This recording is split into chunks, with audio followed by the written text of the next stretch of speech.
الحقيقة الشخصية اللي هنتكلم عنها النهاردة معلوماتي عنها قبل الحلقة دي كانت محدودة جدا، مش أكتر من قائد مغولي شرير غزا بلاد كتير وموت ناس كتير وليه آلاف الضحايا. لكن بعد السيرش الحقيقة اكتشفنا اللي هنعرفه مع بعض في الحلقة.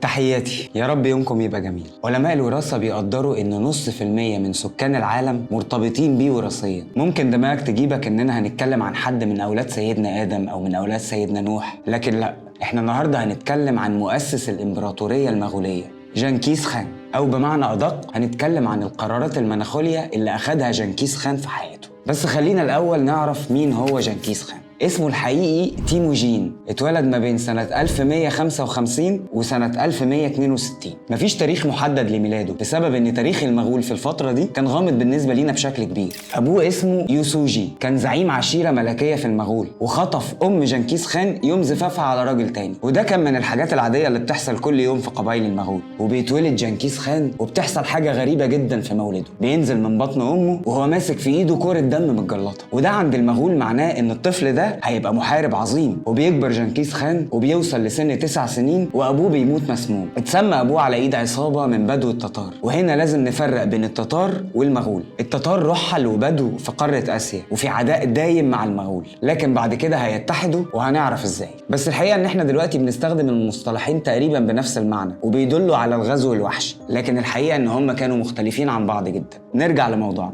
ابو جنكيز خان بيتقتل وبيطرد هو واخواته السبعه من العشيره، وبيحكم العشيرة عيلة منافسة. عاش جنكيز خان واخواته حياة صعبة جدا بسبب تنكر العشيرة منهم بعد وفاة ابوه، وتأثر جنكيز خان في قبيلة معادية لكن قدر يهرب منهم، وعيلته تعرضت لسرقة خيولها بالكامل. وفي الفترة دي اللي ما عندوش خيل معناه انه انسان ميت، وقدر بالفعل جنكيز خان يطارد العصابة اللي سرقت من عيلته الخيل ويرجعه. جنكيز خان ما كانش بس قوي، لا ده كمان كان ذكي جدا وشخصيته قوية جدا ومؤثر جدا في كل اللي حواليه. بس برضه كان عنده شوية قرارات مناخولية، والا ما كناش هنبقى بنتكلم عنه النهارده. جنكيز خان كان حاطط قدامه هدف انه يحكم سيطرته على العشيره، بس كان في عقبه واحده في طريقه وهي اخوه الاكبر لانه احق منه بالحكم. لكن جنكيز خان حل المشكله دي بانه قتل اخوه، مع ان اخوه ده مش شقيقه، لكن عشان هو اكبر من جنكيز خان هو احق بقياده العشيره. وجنكيز خان كان عارف كده، فخدها من قصرها وخلص على اخوه ومسك هو حكم العشيره. القرار ده كان مجرد بدايه لقرارات تانية كتير، وكان بيترتب عليها نتائج واحداث كتير في حياه جنكيز خان. جنكيز خان قرر يامن نفسه، حس ان اللي عمله ممكن في ثانيه يطلع عليه. زي ما هو قتل اخوه ممكن حد غيره يفكر يقتله، فاعدم اغلب زعماء القبائل المغوليه، وبقى هو بالفعل صاحب السيطره التامه وزعيم الزعماء بشكل غير معلن. بعد كده بيقرر جنكيز خان انه يطارد عشائر التتار ويقتلهم وما يسيبش منهم غير الاطفال، وده لان التتار كانوا معروفين في الوقت ده انهم مقاتلين اقوياء، فعشان كده ساب اطفالهم، وده لان الاطفال دول هيبقوا جنود اقوياء في جيشه بعد ما يبقوا من اتباعه المخلصين. بعد كده بقى دلوقتي هنيجي للقرار المناخولية اللي قلب التاريخ. جنكيز خان عايز يلغي النظام القبلي العشائري السائد، وعايز يجمعهم كلهم تحت راية شعب واحد،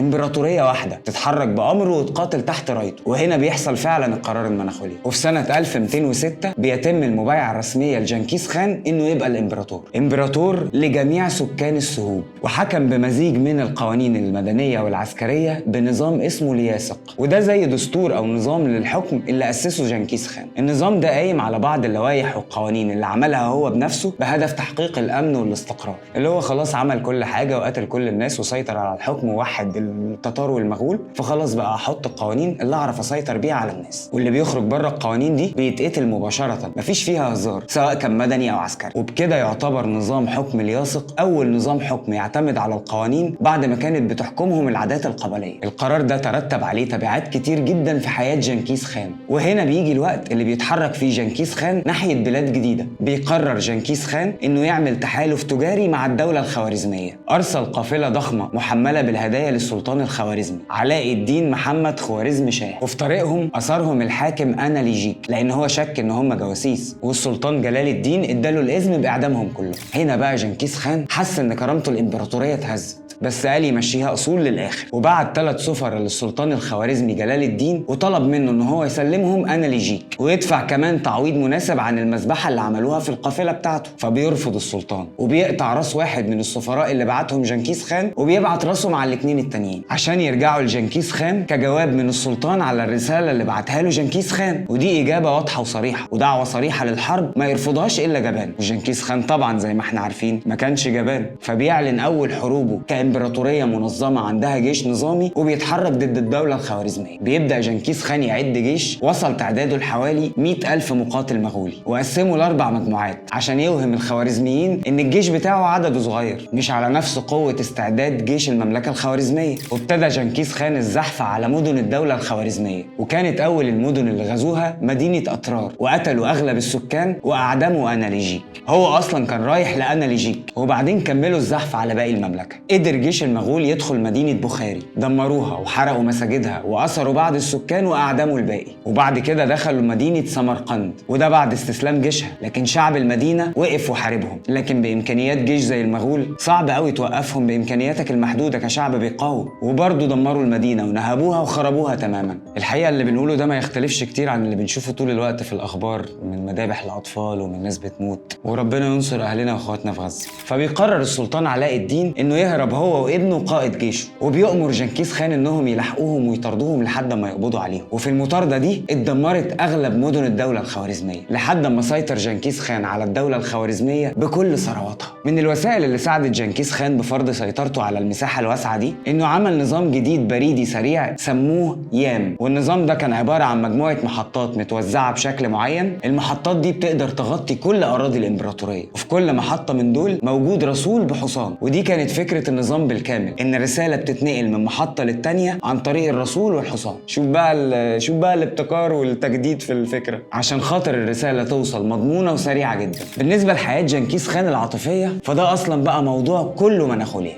جنكيز خان كان بيقيم جمال الستات بالنقط، حاجه كده زي مسابقات ملكات الجمال دلوقتي. وكل ما نقط الست تقل كانت الست كمان بتقل في نظره، ويبتدي يسيبها للمساعدين اللي وراه. وفي الاخر كان متجوز 6 ستات بس، لكنه كان عنده مئات الجواري غير الزوجات الست. جنب كل ده جنكيز خان كان عنده هوايه انه بياخد مراتات خصومه لنفسه. عشان كده وبسبب علاقاته النسائيه دي كلها، علماء الوراثه بيقدروا انه 0.5% من سكان العالم مرتبطين بيه وراثيا. في دراسه ظهرت سنه 2003 في المجله الامريكيه لعلم الوراثه البشريه. المجله دي كانت بتتتبع الذكور المرتبطين جينيا بجد واحد، والحقيقه ان هم اكتشفوا 16 مليون بني ادم في قاره اسيا مرتبطين كلهم بكروموسوم واحد، وكانوا كلهم من منطقه جغرافيه ضمن حدود الامبراطوريه المغوليه. يعني وارد جدا يكون جنكيز خان هو جد حقيقي لل 16 مليون بني ادم دول. وفي الاخر بيموت جنكيز خان، لكن الحقيقه ان سبب وفاته ومكان قبره لحد دلوقتي غير معلومين. اغلب الاراء بتقول انه مات متاثر بجراحه بعد ما وقع من على ظهر حصانه في معركه، وفي نظريات تانية بتقول انه مات موته طبيعيه. بس في كل الاحوال موت شخصيه بقوه جنكيز خان كان صدمه كبيره لشعبه. الحقيقه ان جنكيز خان كان مصدر الهام للامبراطوريه كلها. كان شعبه بيتصور انه انسان ضد الموت، انه انسان عارف سر الحياه وهيعيش الى ابد الابدين. فموته كان صدمه حقيقيه للشعب كله. والحقيقه ان ده كان من ذكاء جنكيز خان، لان ده ساعده انه يسيطر على المملكه كلها، قاده وجيش وشعب. الحقيقه انك تاخد قرار انك تحاول تجمع مجموعه من القبائل البدويه اللي عايشه في الصحراء، اللي كل قبيله فيهم بتحكمها قوانين واعراف مختلفه، وتحطهم كلهم تحت قبه امبراطوريه واحده، ده كان منتهى المناخولي. قرار مجنون، لكن اعتقد انه حققه وصنع المعجزه. المصادر بتقول ان جنكيز خان مات تقريبا سنه 1227. مات بعد ما قدر يصنع واحده من اكبر واشرس الامبراطوريات الغازيه في تاريخ البشريه. وزيه زي غيره من كل زعماء التاريخ، في ناس بتنصفه وشايفه ان هو كان قائد عظيم، لكن الغالبيه العظمى بتوصف القائد ده انه كان محارب وحشي وسفاح وقاتل. وفي الاخر جنكيز خان شخص حياته كلها مناخوليا. ودي كانت نهايه حلقه عن شخص مؤثر جدا في التاريخ، قراراته المناخوليا ما انتهتش. لو عجبتكم الحلقه اعملوا لايك وشير وسبسكرايب، ولو حد عنده فكره لشخص او قرار او تصرف مناخوليا يا ريت يسيبها لنا في الكومنتات. تحياتي، يا رب يومكم يبقى جميل.